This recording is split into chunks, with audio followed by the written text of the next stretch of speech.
Boum les gars, bienvenue sur JT Box, j'espère que vous allez tous bien les gars. Aujourd'hui j'aimerais qu'on parle d'un boxeur que j'aime beaucoup. J'ai déjà parlé de lui sur la chaîne lors de son combat contre Chivon Clark où il avait pris la ceinture européenne. Donc il devenait champion d'Europe chez les cruisers en moins de 91 kilos. C'est Leonardo Mosquera. Donc Léo qui va disputer un fight contre Gabriel Garcia, un boxeur argentin, top 168 mondial, jeudi 12 juin à Lyon.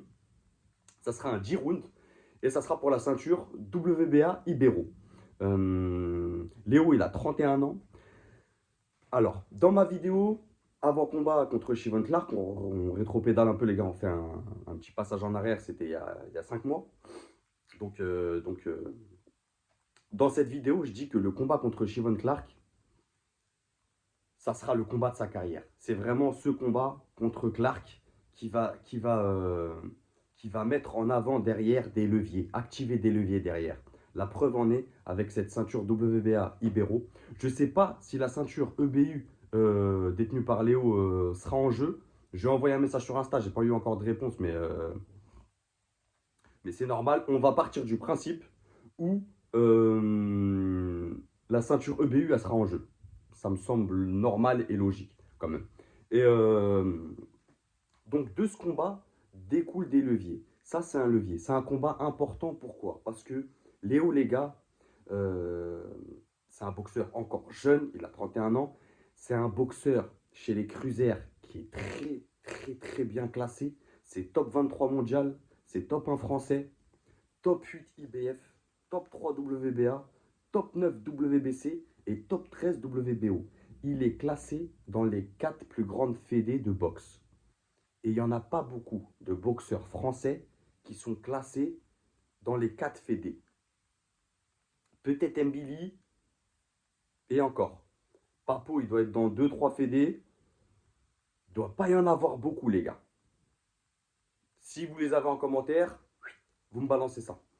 Donc, combat important. Ça sera dispo sur Punchtime TV gratuitement. Donc, rapprochez-vous de l'insta de Punchtime, d'Arnaud, tout ça, pour avoir plus d'infos. Allez checker tout ça sur Insta, les gars. Combat important et décisif pour la suite. On sait que ceinture WBA Ibero, derrière, tu peux être challenger WBA. Il est top 3 WBA, donc je sais ce qu'il cherche. Le champion WBA, c'est Zurdo Ramirez, les gars, qui détient deux ceintures, la WBA, la WBO. Il va combattre son challenger officiel Dorticos le 28 juin. Donc, à mon avis, Yuniel Dorticos, qui est classé top 1 WBA, ça devrait passer pour Zurdo. On y reviendra à ce moment-là, mais je pense que Zurdo, techniquement, c'est incroyable hein, ce qu'il propose. Donc voilà, il est en attente. Il est en attente, il est top 3. Donc ce combat, je pense qu'il est... moi, j'en attends beaucoup de Léo. C'est un boxeur que j'aime beaucoup. C'est un bosseur. C'est vraiment discipliné. C'est quelqu'un sur le ring qui est très professionnel. Vraiment, qui fait le boulot. Jamais déçu. Euh, c'est un boxeur agressif qui sait mettre la pression, qui sait reculer, qui est très intelligent, très hermétique, qui cogne, qui fait mal. Vraiment, moi j'aime bien son style à Léo et je pense que ce combat, attention à ne pas sous-estimer l'adversaire quand même. Je rappelle, c'est un boxeur argentin, donc dur au mal. Mais je pense qu'il va le surclasser sur tous les aspects. Dimension physique, technique, intelligence de ring, gestion de l'espace de ring. Euh, c'est lui aussi, je pense, qui va prendre le centre du ring. Donc, pour moi, Léo, il est clairement favori. Et c'est très important qu'il envoie un gros message. Même si c'est un 10 rounds, euh, j'aurais préféré un 12 rounds pour qu'il ait plus le temps de s'exprimer, mettre une stratégie en place, tout ça. Mais je pense qu'il va envoyer un gros message, Léo. Je pense qu'il est déter. Moi, à chaque combat que j'ai vu de lui, il y avait l'étincelle, il a la dalle, il a faim. Vraiment, il a faim. Donc Challenger WBA derrière. Mais attention, voilà, comme je vous ai dit, Zurdo, il va disputer ce combat le 28 juin. On sait, moi j'en ai déjà parlé les gars dans mes vidéos, que Opetaya, Zurdo, pour moi c'est la suite logique dans cette catégorie. En tout cas dans une unification, pour devenir indisputé, les deux ils seront obligés de passer par là. Mais il y a la WBC. Il est quand même classé top 9 WBC, champion en titre Badou Jack. qui est prenable, il peut, en attendant son titre pour un championnat du monde, s'il est appelé Léo, il peut aller se préparer avec la WBC, aller se frotter à du lourd. Tu vois, style des gens bien classés WBC, Michael Jean, qui est top en WBC, je pense à Ryan Rosicky, qui est top 8 mondial. Il y a de quoi faire. Il y a de quoi faire. Tu vois, il est pas, même s'il est dans l'attente d'un Zurdo Opetaya derrière, il suffit que Zurdo a encore envie d'un fight, tu vois, avant son combat contre Opetaya, et il a envie de quelqu'un voilà, qui frappe lourd, alors qu'il se déplace moins bien qu'un Opetaya. Léo, c'est des bons déplacements, mais il est moins aérien qu'un Opetaya, moins de dynamisme. C'est un autre style. Léo, c'est quelqu'un qui va t'étouffer, vraiment, tu vois, c'est solide, c'est dur au mal.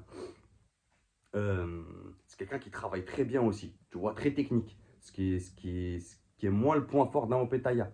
Euh, donc si Zurdo, derrière, il décide de prendre quelqu'un, et ben Léo, la porte, elle est ouverte. Tu vois, il est clairement challenger WBA pour aller titiller Zurdo. Et dans ce cas-là, un championnat du monde, ça serait incroyable. Pour Léo, même n'importe quel boxeur français, d'avoir la chance. Enfin, la chance, j'aime pas dire la chance parce que les mecs, ils bossent. C'est des bosseurs, c'est des sacrifices. C'est un métier dur. Donc, d'avoir l'opportunité de faire un championnat mondial, surtout là, en plus, ça serait une unification. Comme on a eu Anuel, il n'y a pas si longtemps, qui a eu l'opportunité de faire ça. C'est leur rêve, les gars. Ouais, ils se lèvent. Quand ils font du footing, ils pensent à ça. Quand ils mangent, ils pensent à ça. Quand ils tapent dans le sac, ils pensent à ça. Quand tu fais ton shadow, tu penses à ça. Tu vois, c'est vraiment leur rêve. Et la dalle. Moi, j'aime bien parce que Léo, il a la faim. Il a la faim que j'aime bien sentir chez les boxeurs. Et sinon, si Zurdo, bah, il décide de pas prendre Léo, ce qui est possible, hein. Après, Zurdo, normalement, il refuse personne. Tu vois, challenger officiel, il prend, peu importe. Il y a aussi il y a Goulamerian. Tu vois, Goulamerian, qui est encore bien classé WBA. Ça serait un combat plus symbolique pour la France. Tu vois, d'avoir nos deux meilleurs cruisers à l'heure actuelle. Tu vois, que ce soit Arsène Goulamerian et Léo Mosquera, qui se fight entre eux, ça ferait un gros fight chez les cruisers. Vraiment, tu vois. Euh, mais ça, c'est une option. Bref, en tout cas, tu m'as compris. En tout cas, combat décisif pour lui jeudi. Léo va nous chercher ça. Va fort nous chercher cette ceinture. Parce que derrière, et ben pareil, tous les combats que tu vas faire après Clark, qui était le combat de ta carrière, ça sera des combats décisifs. C'est des combats faut être prêt, faut être sérieux. Donc voilà, grosse force à Léo. Allez le soutenir, allez lui envoyer un message sur Insta, allez le follow, allez lui donner de la force. Il en a besoin.